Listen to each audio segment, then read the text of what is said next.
Eu acho que o grande destaque do Cruzeiro nesse campeonato tem sido o desempenho mortal no Mineirão. Porque o Mineirão, de certa maneira, nos grandes triunfos do Cruzeiro e tal, nas campanhas do Cruzeiro, o Mineirão se tornava um fator ali que pesava muito a favor do Cruzeiro, coisa que não aconteceu nos últimos anos, né, por uma série de coisas. Mas se eu não me engano, aí tem que confirmar a informação. Eu acho que o Cruzeiro ganhou praticamente todos os jogos no Mineirão, não ganhou uma coisa dessa. Acho que o clássico é no Mineirão, não é, Rafa? É o clássico no Mineirão? 0-0, né? Mas fora o clássico, tá ganhando tudo no Mineirão. Né? Os jogos fundamentais em casa e buscando esses pontos fora, eventualmente conquistando pontos fora de casa. Então, até agora, é uma campanha que mostra uma solidez, uma tendência aí que dá realmente pro torcedor do Cruzeiro ficar iludido. E é a cartilha do Campeonato Brasileiro, né? Cartilha do Campeonato de Pontos Corridos. Ganha em casa, o Mineirão. E vai arrumar um pontinho. Ali o Mineirão, 1-0 no Vasco, 2-1 no Flamengo, 0-0 com o Atlético, 2-1 no Palmeiras, 4-1 no Grêmio, só um empate no Clássico no Mineirão, o resto tudo ganhou. O Cruzeiro não precisa, o Cruzeiro hoje se transformou em SAF, tem um aporte financeiro grande, não precisa aceitar propostas pelo Caio Jorge, a tendência é de que fique. E para esse segundo semestre, o Cruzeiro pode ter reforço também de jogadores que voltam de lesões, né, Rafaela? Qual é a previsão, assim? Tem alguém que pode ser incorporado ainda nesse segundo semestre? O grande nome do primeiro semestre até a lesão, né? O Matheus Henrique, tá muito próximo do retorno. E aí a gente fica brincando aqui, pensando, onde é que o Matheus Henrique vai se encaixar nesse time que tá tão encaixado agora no meio-campo, com o Lucas Silva jogando muita bola, Lucas Romero jogando muita bola, Matheus Pereira, tá tudo muito bem encaixado. Eu até perguntei pro Jardim recentemente sobre o Matheus Henrique, ele disse que é um jogador que tem muita qualidade, que ele sabe disso, que quando estiver à disposição, com certeza será muito útil, mas ele ainda está próximo, né? Ele está voltando aos poucos, mas logo o Matheus Henrique deve reforçar aí o elenco, sabe? Vamos ver como é que ele entra aí nesse jogo tão encaixado do técnico Leonardo Jardim. Pode não entrar nos 11, mas nos 15, 16, que se diz hoje que um clube precisa, né, para fazer o rodízio. Dos times que estão brigando lá em cima, aquele que está se dedicando ao Campeonato Brasileiro. Porque daqui a pouco você tem volta de Libertadores, você tem as fases finais aí de Sul-Americana. O Cruzeiro já não está na Sul-Americana. Já não está na Sul-Americana. Acho que o Bragantino também só tem brasileiro, não é isso? Bragantino, acho que sim. Pensando em quem está lá em cima. Lá em cima, né? É verdade. Então é promissor. Tem mais semanas cheias para trabalhar. Essa ilusão que você falou aí é uma ilusão calcada na realidade. Calcada na realidade. É uma ilusão que tem fundamento. Tem razão de ser. Olha aí como é que ficou a classificação do Campeonato Brasileiro com o Cruzeiro na ponta, né? Nós, no início do ano, fizemos aqui nossas apostas, né, Barreto? E se fizer a classificação por aproveitamento, que é a minha proposta, para a gente, né, poder contextualizar um pouquinho melhor o número de jogos, o Cruzeiro continua líder, tá? Com 71% contra 69% do Flamengo. Hoje vice-líder com um jogo a menos, né? E aí vem Bragantino e Bahia, agora fechando o G4 com Palmeiras e Botafogo, completando o G6, o Fluminense é o 7º. Os clubes que disputaram a Copa do Mundo continuam ali nas primeiras colocações do Campeonato Brasileiro, né? Com algumas alterações de posição.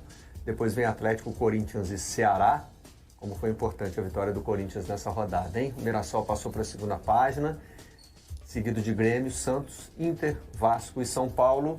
O Vitória está na zona do rebaixamento com Juventude, Fortaleza e Sport. Vocês acham? O Cruzeiro em jogos oficiais, né? Depois da parada da intertemporada, ganhou do Grêmio, ganhou muito bem, e agora ganha do Fluminense, lá no Maracanã. O Cruzeiro voltou melhor depois da intertemporada? O que vocês acham? Talvez tinha uma dúvida de como que o Cruzeiro voltaria mesmo, né, Rogério, por causa dessa parada. Todo mundo estava na dúvida, né, como que os times retornariam. Talvez surgiu até uma dúvida por causa da atuação contra o Defensa e Justiça, né, aquele amistoso, né, porque o Cruzeiro acabou perdendo o jogo e depois acabou vencendo o Banfield.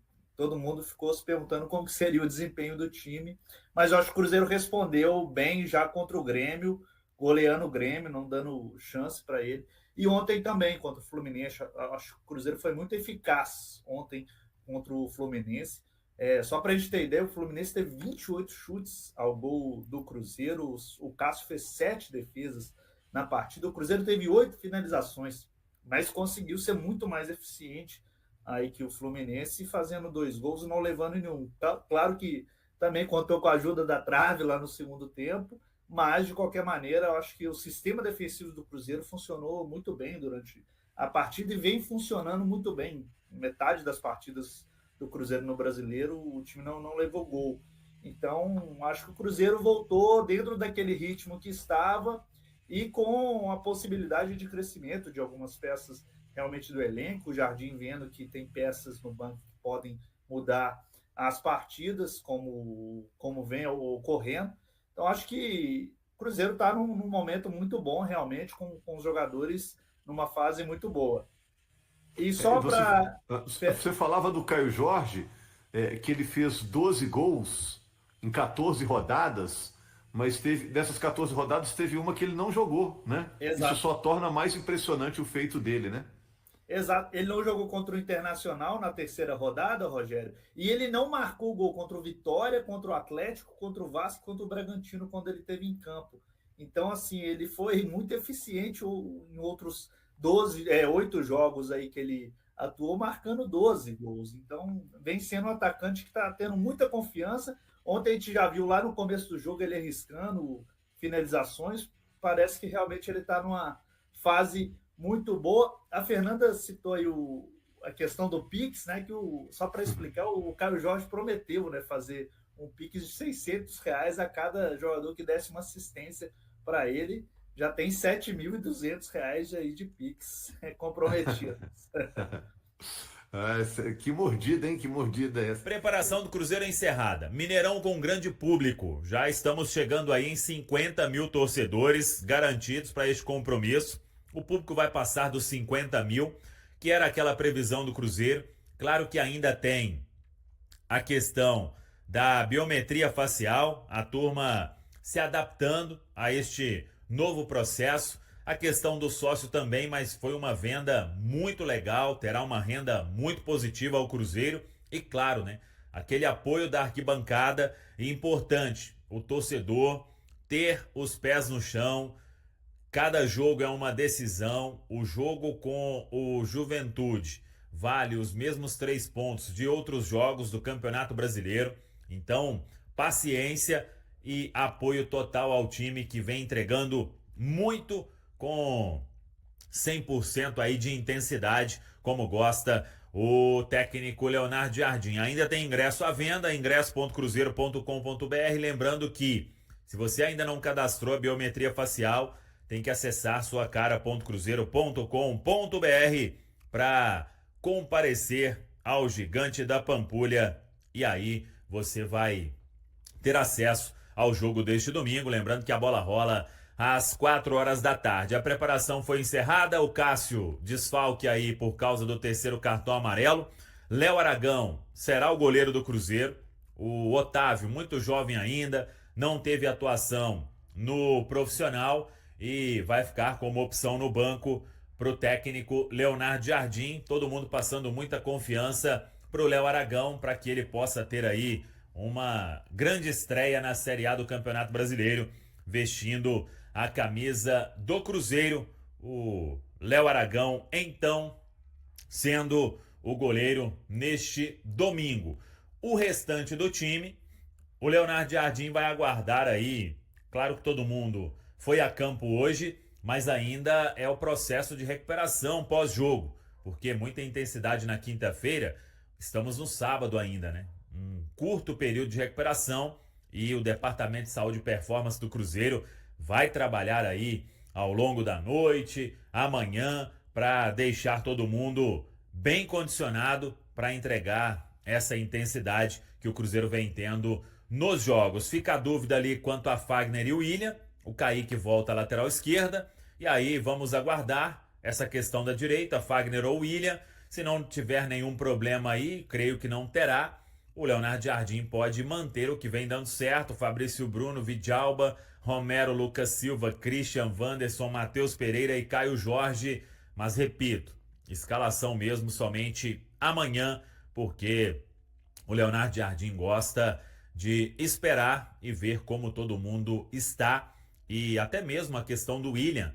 Na quinta-feira ele acabou ficando no banco, o Fagner fez uma grande partida, porque o William ainda estava reclamando de um certo incômodo por causa daquela pancada diante da equipe do Grêmio, aquela dividida contra o Kahneman.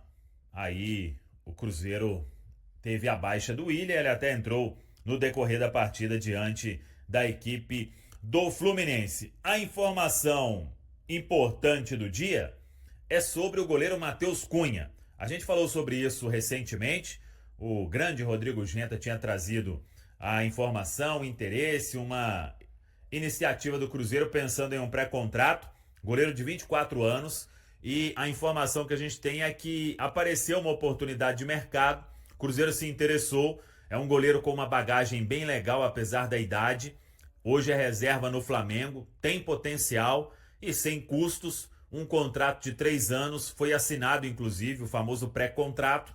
O Cruzeiro notificou o Flamengo, essa informação aí foi trazida pelo Caio Mota, a gente confirmou e agora é aguardar. Para 2026 é certo que ele chega no início do ano. Se o Flamengo contratar um outro goleiro por agora, o Matheus Cunha já pode ser liberado e chegar neste meio do ano, ainda nessa janela, ao Cruzeiro.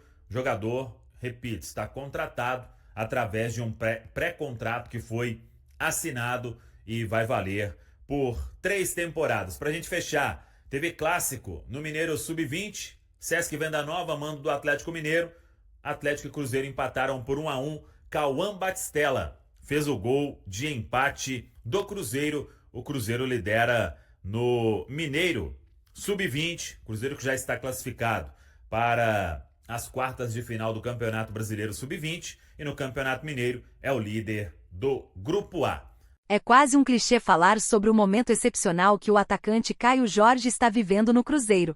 Ele se tornou, sem dúvida, uma das figuras-chave da equipe, sendo o artilheiro tanto do time quanto do Campeonato Brasileiro, com 12 gols, que correspondem à metade dos gols marcados pela equipe na competição. Uma curiosidade interessante é que, individualmente, Caio Jorge possui o mesmo número de gols que 3 clubes inteiros, São Paulo, Santos e Fortaleza, todos com 12 gols cada. Assim, esses times, somando todos os seus jogadores, não superaram a marca do atacante da Raposa. Além disso, outros 3 times do Brasileirão também têm um desempenho inferior ao de Caio Jorge. Vitória e Juventude anotaram 10 gols cada na competição, 2 a menos que o atacante do Cruzeiro. O Sport, por sua vez, conseguiu marcar apenas 5 vezes, menos da metade do que Caio Jorge fez sozinho. O mais recente gol de Caio Jorge pelo Cruzeiro foi na vitória por 2-0 contra o Fluminense, durante a 14ª rodada do Campeonato Brasileiro. Com esse gol, Caio alcançou a marca de 12 gols no torneio,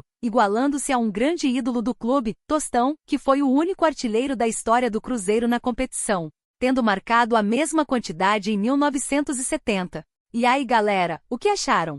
Deixem suas opiniões nos comentários. Não se esqueçam de deixar o like, se inscrever no canal e ativar o sininho para receber as notificações. Até mais, Nação Celeste! Vamos pra frente!